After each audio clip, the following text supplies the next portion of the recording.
அன்பானவர்களே, அன்பு வணக்கங்கள்.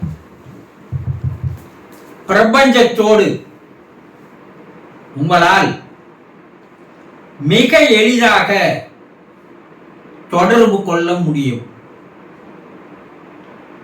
ஆனால் அதற்குண்டான வழி முறை தெரியாமல் வேறு எதையோ செய்து வருகிறீர்கள். முதல்ல பிரபஞ்சம்னா என்ன, அதை தெளிவா தெரிஞ்சுக்குங்க. பிரபஞ்சம் என்பது எங்கேயோ இருப்பதாக நினைத்து கொண்டிருக்கிறீர்கள் இல்லையா? பிரபஞ்சம் என்பது ஒரு சக்தி, ஒரு மாபெரும் ஆற்றல், த சுப்ரீம் பவர், எல்லாம் வல்ல தெய்வீக சக்தி என்று பல பேரை வச்சு அழைக்கலாம். இந்த சக்தி தான், இந்த ஆற்றல் தான் இந்த உலகை இயக்கி கொண்டிருக்கிறது, உங்களையும் இயக்கி வருகிறது. உங்களுக்கு தெரிகிற மாதிரி சொல்லணும்னா, இந்த பிரபஞ்ச சக்தியை தான் நம்ம ஆண்டவன், கடவுள், தெய்வம், இறைவன், பரம்பொருள், பரமபிதா, பரமசிவன், பல பேரை வச்சு அழைக்கிறோம். இறைவனோடு மிக எளிதாக உங்களாலும் தொடர்பு கொள்ள முடியும். ஆனா ஏன் முடியல? உங்களால எதனால முடியல? இறைவனோடு நீங்கள் தொடர்பு கொண்டிருக்கிறீர்களா? இறைவனை வணங்குகிறீர்கள். ஒவ்வொரு கோயிலா போறீங்க, ஒவ்வொரு ஆலயங்களுக்கு போறீங்க. அந்த இறைவனை வணங்குவது வேறு, இறைவனோடு தொடர்பு கொள்வது வேறு. நீங்க வணங்குற வேலையை மட்டும்தான் செய்யறீங்க, ஆனா இறைவனோடு நீங்கள் தொடர்பு கொள்வதே இல்லை. ஏன்? அதற்குண்டான வழிமுறைகள் தெரியல. ஆலயம் என்பது உங்களுடைய ஆன்மா ஆண்டவனோடு லயம் ஆகின்ற, சேருகின்ற, ஒன்றாகின்ற இடத்திற்கு பெயர் தான் ஆலயம். உங்க ஆன்மாவும் ஆண்டவனும் ஒன்று சேரணும். உங்க ஆன்மா ஆண்டவனோடு தொடர்பு கொள்ளணும். அந்த தொடர்பு கொள்வதற்காக உருவாக்கப்பட்ட இடம்தான் கோவில், ஆலயம். பல பேர் வச்சு அழைக்கிறோம். போறீங்கள, எப்போது இறைவனோடு தொடர்பு கொண்டிருக்கிறீங்களா? வணங்கிட்டு வந்துடுறீங்க. அப்ப அந்த இறை சக்தி, இறைத்தன்மை, த நேச்சர், அதுதான் இந்த உலகத்தை படைத்தது, நம்மையும் படைத்தது இல்லையா? அப்ப வெளி உலகத்தில் விரிந்து பறந்து கிடக்கின்ற அந்த சக்தியானது, அது இல்லாத இடமே இல்லை என்று சொல்கிறார்கள் இல்லையா? இறைவன் இல்லாத இடம் எதுனா இருக்கா? காற்று இல்லாத இடம் எதுனா இருக்கா? எல்லா இடத்திலையும் அந்த இறை சக்தியானது, இறைத்தன்மையானது பரவி கிடக்கிறது. ஆனா நம்மால அது என்ன பண்ண முடியல, கண்ணால பார்க்க முடியல. அதே இறை சக்தி தான் உங்களுக்குள்ளும் இருந்து உங்களை இயக்கி வருகிறது. இப்ப இறைவன் எங்க இருக்கிறான்? பிரபஞ்சம் எங்க இருக்கு? கடவுள் எங்க இருக்கிறான்? உனக்குள்ளேயும் இருந்து உன்னையும் இயக்கி கொண்டிருக்கின்றான், இந்த உலகத்தையும் இயக்கி கொண்டிருக்கின்றான். அப்ப அவனோடு தொடர்பு கொள்வதற்கு ஒரு வழி தெரியணும் இல்லையா? நீங்கள் போய் கோயிலில், ஆலயங்களில் வணங்குவதற்கு போறீங்க, ஆனா அவனோடு தொடர்பு கொள்ளணுன்ற ஆசை உங்களுக்கு இல்லை, அது தெரியல. அப்ப எங்கேயும் போற்றவல்ல, உனக்குள்ளேயே அந்த இறைத்தன்மையானது, பிரபஞ்சமானது இருக்கிறது. முதல்ல உங்களுக்கு உடலை தந்தது யார்? உயிரை தந்தது யார்?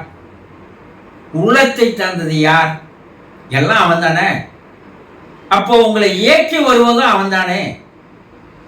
அப்போ அவனோடு தொடர்பு கொள்வதற்கு என்ன வழி? மிக எளிதான வழி என்ன? ஆனா உனக்குள் இருக்கின்ற மன அமைப்புகளை நீ முதல்ல தெரிஞ்சுக்கணும். மனநிலைகளை. அந்த மனசை 5 பிரிக்கிறாங்க. என்ன அது பார்க்கும் போது உங்களுக்கு conscious mind, subconscious mind, super conscious mind, cosmic mind, universal mind. இப்போ நீங்க மேல்நிலையிலேயே இருக்கிறீர்கள். அதனால உங்களுக்கு உள்ள இருக்கிற அந்த காஸ்மிக் மைண்ட், கீழே இருக்கிற அந்த யூனிவர்சல் மைண்ட் என்று சொல்லக்கூடிய இறைவனுடைய மனதோடு உங்களால் போய் தொடர்பு கொள்ள முடியவில்லை. மேலேயே இருக்குது. உங்களுடைய எண்ணங்கள் பூரா, உங்களுடைய சிந்தனைகள் பூரா, உங்களுடைய கற்பனைகள் பூரா எங்கதான் இருக்குது? மேல் மனத்திலேயே இருக்கிறது. அப்போ நீங்க எங்க போகணும்? பிரபஞ்ச மனத்தோடு போய் கனெக்ட் ஆகணும். அப்ப அதை கனெக்ட் ஆகணும், இறைவனோடு நம்ம போய் சேரணும். அப்படின்னா என்னன்னா, இந்த மேல் மனத்தினுடைய ஆட்டங்களை, விளையாட்டுகளை தாண்டி நீங்க உள்ள போகணும். ஆழ்கடல்ல போய் இறங்கினாதான் முத்து எடுக்க முடியும் இல்லையா? அது போல நீங்க உங்களுடைய மனது கீழ் நோக்கி கீழே செல்ல செல்ல செல்ல உங்களுடைய பிரபஞ்ச மனமானது உங்களுக்கு தெரிய ஆரம்பிக்கும். இறை தன்மையானது, இறைவனுடைய மனமானது உங்களுக்கு புரிய ஆரம்பிக்கும். இதுக்குள்ள போறதுக்கு தான் என்ன சொன்னா ஆலயங்களை வைத்தார்கள். அப்ப எப்படி அந்த மேல் மனத்திலிருந்து நான் கீழே உள்ள போறது? ஆனா மனம் அமைதியாக எப்போது இருக்கிறதோ, நல்லா கவனிங்க, மனம் அமைதியான நிலையில் எப்போது இருக்கிறதோ அப்போது உங்களுடைய எண்ணம், சிந்தனையானது எங்க போகுது? பிரபஞ்சத்தோடு போய் தொடர்பு கொள்கிறது, பிரபஞ்ச மனத்தோடு தொடர்பு கொள்கிறது.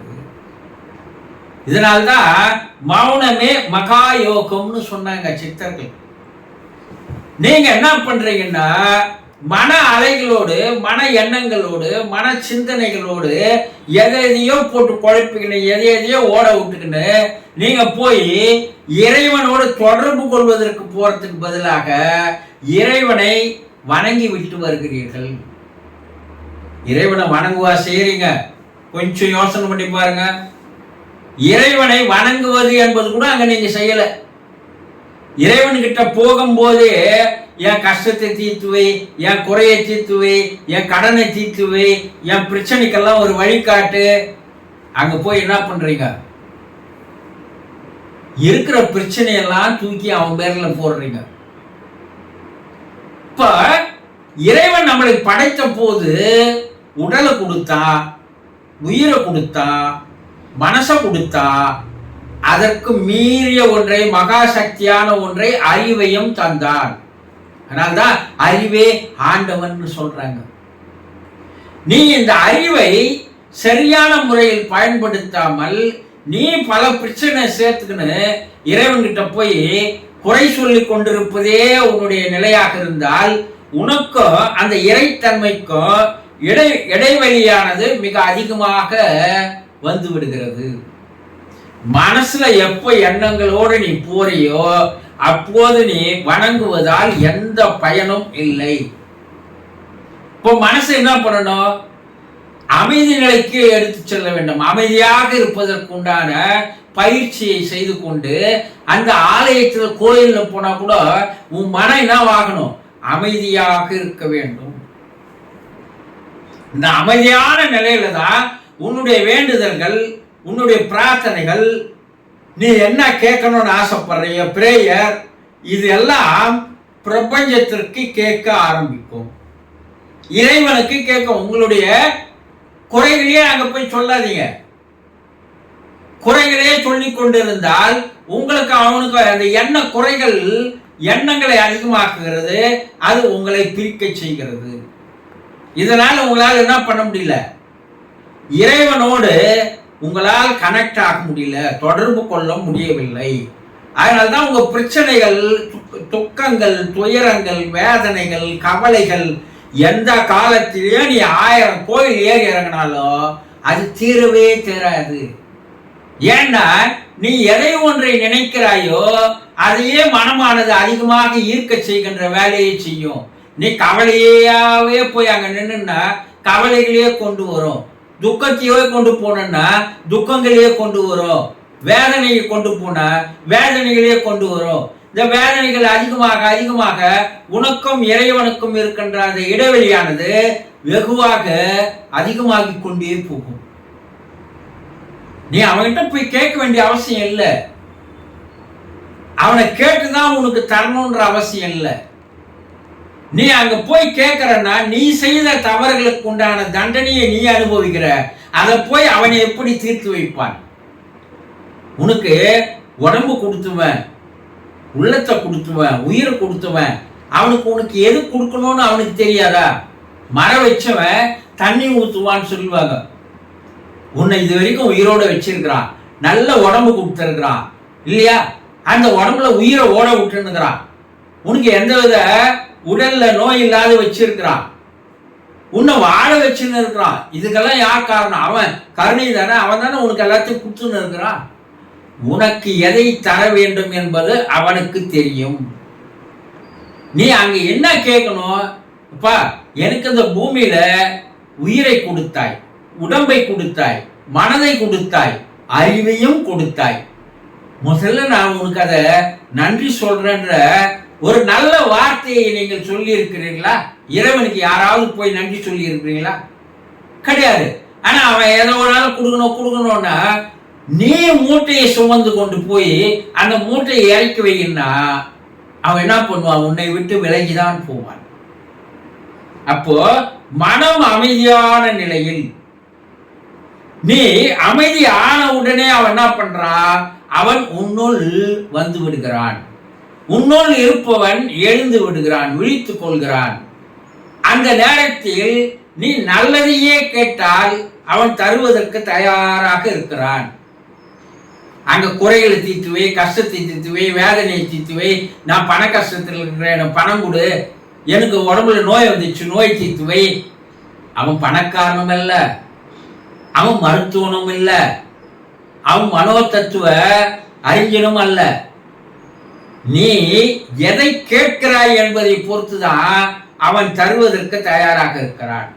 அப்போ ஒரு பிரபஞ்சத்தோடு, ஒரு இறைவனோடு, ஒரு கடவுளோடு, ஒரு ஆண்டவனோடு, ஒரு பரம்பொருளோடு, ஒரு பரம சிவத்தோடு நீ தொடர்பு கொள்ள வேண்டுமானால் அதற்கு முதல் வழி, அதற்கு முதல் பயிற்சி, அதற்கு முதல் வே என்னன்னு பார்த்தீங்கன்னா, உங்கள் மனதை அமைதியாக மாற்றுவதற்கு, மனதை அமைதி நிலைக்கு கொண்டு வருவதற்கு நீங்கள் தயாராக இருந்தால் பிரபஞ்சத்தோடு நீங்கள் தொடர்பு கொள்ள முடியும். உங்களால் அனைத்தையும் கேட்டு வாங்க முடியும். அவன் கொடுப்பதையெல்லாம் உங்களால் வாங்கி கொள்ள முடியும். அதற்கு தேவை நீங்க அவனுக்கு நன்றி கூற வேண்டும். அவன் எதை தர வேண்டும் என்று அவனுக்கு தெரியும், அதை உங்களுக்கு தருவான்.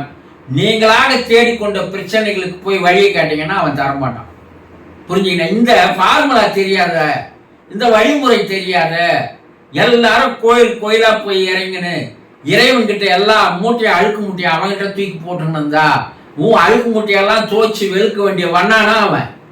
கொஞ்சம் யோசனை பண்ணி பாருங்க. நல்ல அறிவு இருக்கு, நல்ல சிந்தனை இருக்கு. அப்போ அவனுடைய துணை இல்லாமல், அவன் தராமல் நாம் இதுவரைக்கும் உயிரோடு வாழ முடியாது, வாழ்ந்து கொண்டிருக்க முடியாது.